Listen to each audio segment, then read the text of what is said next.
Dopo 2 mesi è terminato il viaggio di Goletta Verde, l'imbarcazione di Legambiente che solca le coste dei litorali italiani per verificarne le condizioni.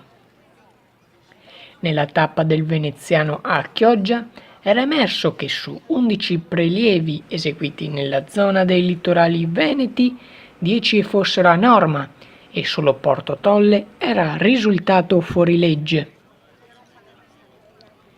Ma i dati del veneziano non rispecchiano quelli del paese.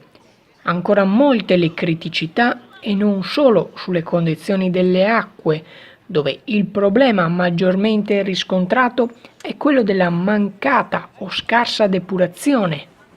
Ma anche dal punto di vista dell'abusivismo edilizio persistono gravi criticità e Legambiente esorta un intervento dello Stato per portare avanti gli abbattimenti.